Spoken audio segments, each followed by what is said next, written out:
Hello, welcome back to the Buchla Easel tutorial series. Another preset deep dive for you today, dealing with this mainframe preset. Let's hear it. It sounds like a sequence, but as we'll discover shortly, it isn't. Really interesting sound. Let's start pulling it to bits. So the first thing that I want to focus on is channel B. This is set to feedback mode. We don't see this very often, which basically means that the output of channel B is fed back into itself. But can you see we've got a random voltage input into the gate, which means that ordinarily you try to hover right on the point of feedback to really kind of hold that level, but the random voltage generator is really going to mess with that. If I get this sound going again,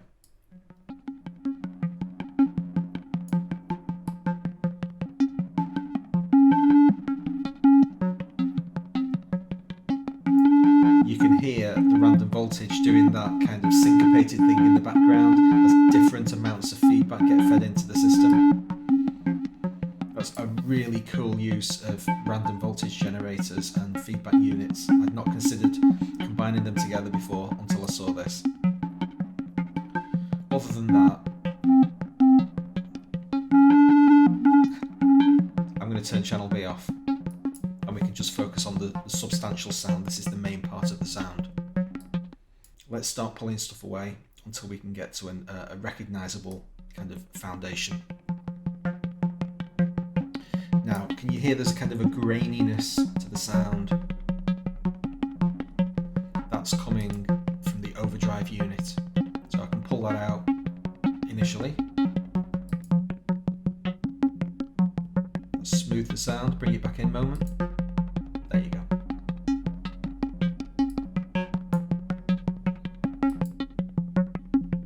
And similarly with the chorus, we've got that kind of shimmering doubling effect. And that's gone. Excellent. The right hand isn't in use. The left hand has got 3 modules in use. Little bit difficult to identify them at the moment. Just going to turn them all off. Simplifying the sound all the time. And now for the big one. I'm going to turn the gravity module off entirely. And suddenly our sequence has disappeared. So it's not a sequence at all. It's not coming from the right hand. It's not coming from the sequential voltage source. That pseudo sequence is actually coming from the gravity module.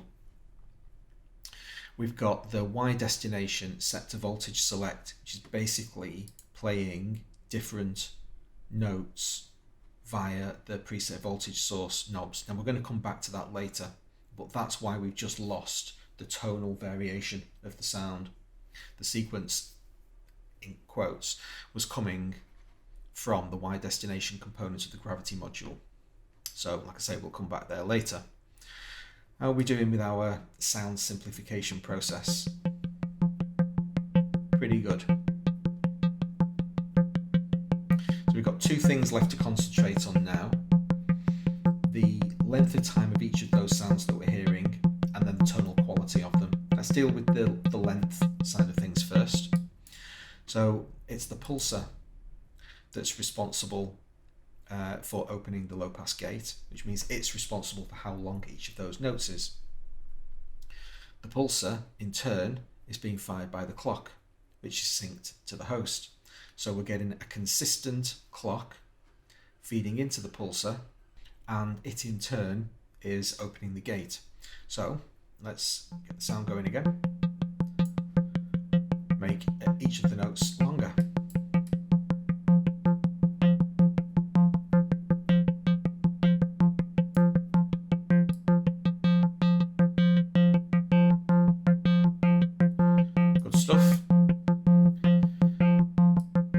So now let's deal with the tonal quality of each of those sounds. I'm going to leave it a little bit longer, the pulsar open a little bit longer, so we can hear more tone. So what have we got going on with the complex oscillator itself? Well, fundamentally we're set in triangle mode with no pre-configured timbre, but we've got a maximal control voltage input coming from a random voltage source. So let's see what effect that modulation is having. Okay, so now we've got a really consistent kind of beat going on. Now just a note about this voltage, this random voltage, it's going through the inverter. It doesn't need to.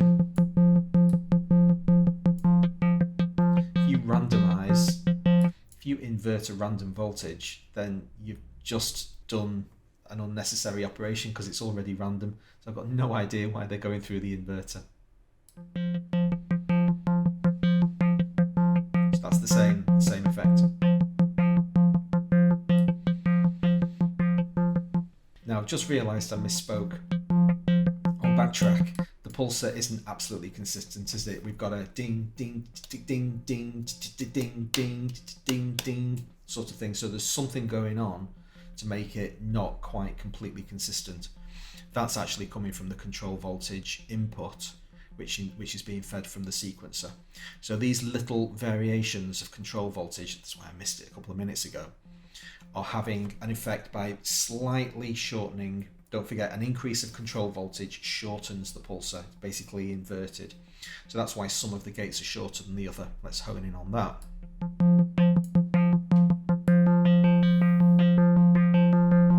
So they're all absolutely consistent now.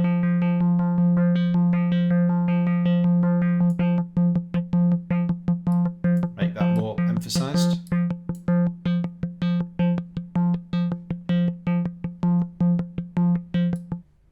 I'm going to take that sequencer modulation away so that we can concentrate on the modulation oscillator and find out what part it's having to play on the sound.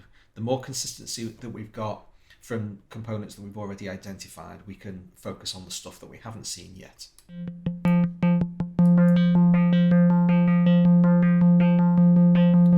Now the modulation oscillator is set in AM mode, which means it's having an amplitude modulation effect, increasing and decreasing the volume of the complex oscillator, but it's in high frequency mode, which means it's operating faster than you'd ordinarily expect. When it's in LFO mode, it's basically a tremolo system. You can hear the increases and decreases of volume very often because they're actually identifiable as up and down, wah, wah, wah, wah, wah, wah, wah. When it's in high frequency mode, that's going much faster. Now, as you can see, the modulation oscillator is actually set to no modulation. We've got the modulation slider all the way to 0, and the control voltage slider, even though it's maxed out, it's coming from the modulation wheel, and my modulation wheel is currently set to minimum. So we're not actually having any modulation effect. So I'm going to bring it in via the modulation wheel, and then once it's in, I'm going to mess with the frequency to really let you kind of focus in on that particular part of the sound. Okay, I'm going to turn the wheel up.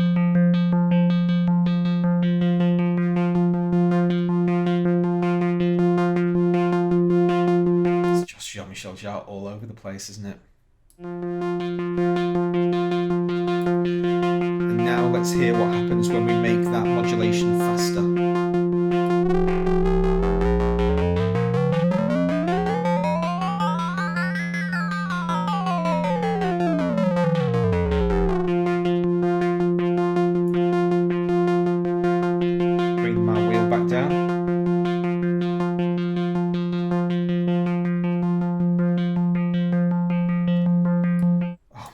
This synth, what a synth, what a synth.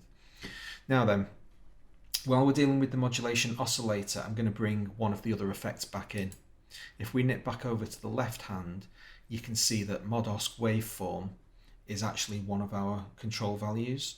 So what I'm going to do is crank the wheel all the way back up again and bring this effect in and see what's happening. The waveform is modulating this setting here. So by default, we're set to square wave, but if we apply a control voltage, we're going to basically toggle this switch. Let's hear that. First of all, the mod wheel.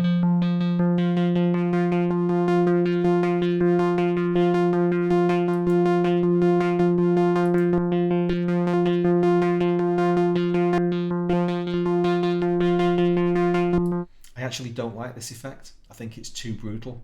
It's hard chopping these modulation effects. So this is the shape of the wave of the modulator that's being applied to the amplitude modulation of the complex oscillator.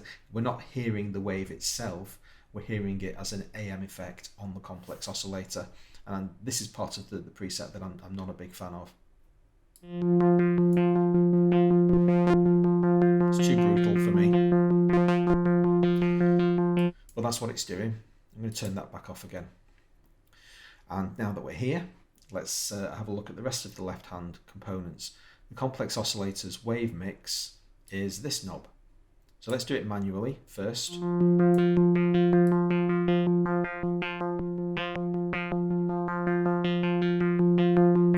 now programmatically,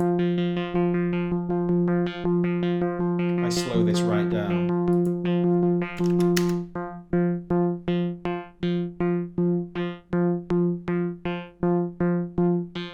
You can hear it, kind of the tone being modulated. And then the last component in the left-hand module is the modulation oscillator's frequency. So we already had a play with that earlier when we saw the impact that was having. Now, this is having a tiny spike very occasionally. So whilst the BPM is nice and slow, I'll turn this back on and we'll hear that.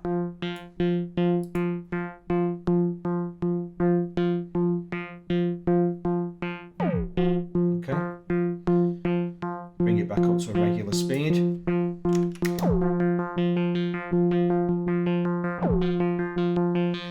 I'll bring the pulsar back to a slightly normal kind of rate.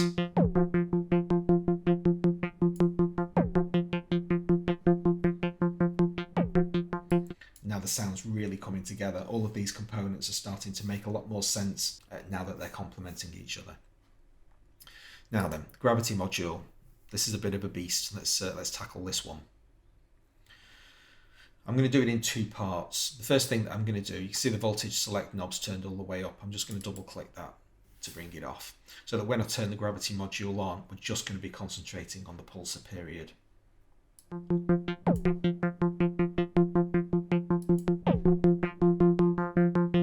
So what this is doing, we've got a negative modulation here. It's behind 12 o'clock, which means that at the left hand side of the screen it's not having any effect. At the right hand side of the screen, this slider is being virtually dragged down, which makes the pulsar longer. We were just listening to it with a longer period. So as the projectile gets towards the right hand side of the gravity window, the sounds are going to get longer.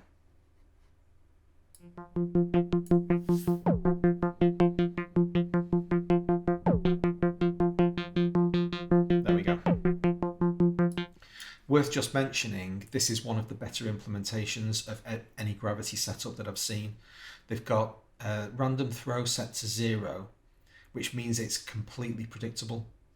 In previous videos, when we've been talking about the gravity module, I've treated it as a virtual random generator, random signal generator, and I've tried to be careful to use virtually random or almost random or similar kinds of terms to that, because it can be made to be completely consistent. If you set random throw to off to basically nothing, then the gravity module is completely consistent and predictable. And we see that every single time a projectile gets fired out of this launcher, it ends up bouncing along from left to right, and then as it's getting towards the end of the bar, this is actually a warp gate. It just gets towards the end of the bar, and then the repeller's anti-gravity pushes it back on itself and it goes backwards. So you get this, nearly gets to the end and then it kind of bounces back. It's really brilliant implementation of the gravity module. So let's have a look at what that's actually doing. Well, we've got, as we've seen, pulsar period from left to right, but we've got voltage select north to south or on the y-axis, and this is what's generating the various tones that are being selected by the voltage source.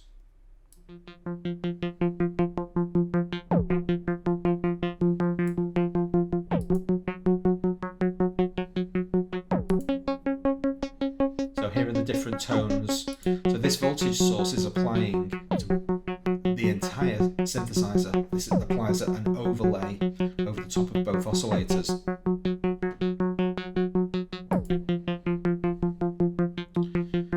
And what the voltage source modulation here is set to, remember when it was set all the way up to 1, it means the gravity window is divided into 4 equal horizontal strips. At the top we're at voltage source 4, and then in the middle 3, 2, and down at the bottom we've got voltage source 1.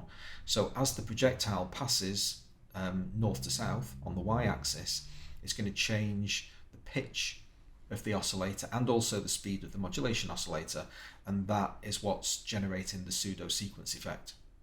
And we're also getting the pulsar gate being lengthened as we go left to right, because it's backwards. The modulation is backward inverted.